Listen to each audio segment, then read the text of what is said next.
Bonjour, c'est dans l'Évangile selon Matthieu que l'on trouve le récit de l'Épiphanie. Il raconte que des mages venus d'Orient ont été guidés par un astre jusque vers Jésus qui venait de naître. Ils se prosternèrent devant lui, ils ouvrirent leur coffret et lui offrirent leurs présents, de l'or, de l'encens et de la myrrhe, écrit-il. Matthieu ne nomme pas du tout les mages, et le récit ne dit même pas qu'ils sont trois. Mais c'est sans doute parce qu'on y lit qu'ils offrent l'or, comme marque de la royauté, l'encens de la divinité et la myrrhe, utilisée pour l'embaumement, que la tradition populaire en a déduit qu'ils étaient trois. Ce n'est que vers le VIe siècle qu'apparaissent les noms de Gaspard, Melchior et Balthazar que nous connaissons tous. À la différence des bergers de la nuit de Noël, les mages n'étaient pas des juifs.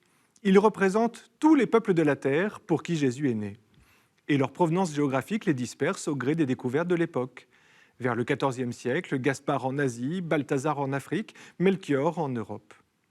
La curiosité populaire les a imaginés dans différents rôles de représentation, comme l'évocation des trois âges de la vie, par exemple, la jeunesse, l'âge mûr et la vieillesse. En grec, épiphanaïa signifie apparition, manifestation. L'épiphanie est donc la manifestation de Dieu à tous les peuples de la terre, et non plus seulement aux Juifs. La notoriété de cet épisode biblique, le caractère précieux et merveilleux des présents, ont évidemment été utilisés par les publicitaires et plusieurs marques ont suggéré que les mages auraient pu tout aussi bien présenter leurs produits en offrande au Messie. Biscuit, sa bouteille de cognac renommée, sans doute davantage destinée à Saint-Joseph qu'au nouveau-né, ou le grec lux, dont les bouteilles de lait paraissent mieux adaptées à la croissance du jeune Jésus.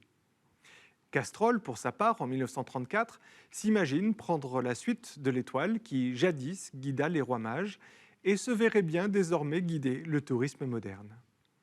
Plus récemment, Orange donne dans la surenchère et affirme que ces produits ridiculisent même les cadeaux des mages qui, de stupeur, en laissent tomber leur coffret.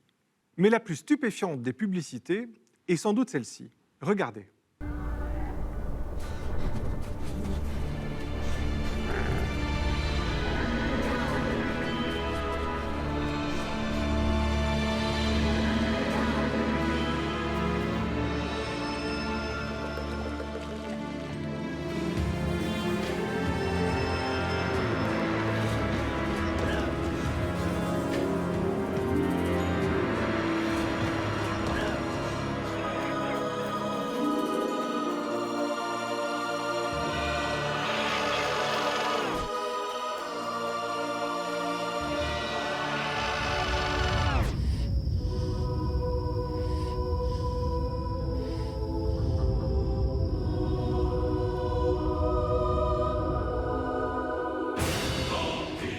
Retrouvant à grand-peine sa route, perdue dans le désert, le troisième mage parvient enfin à la demeure de Marie et Joseph et s'apprête avec respect à offrir son coffret au roi des rois.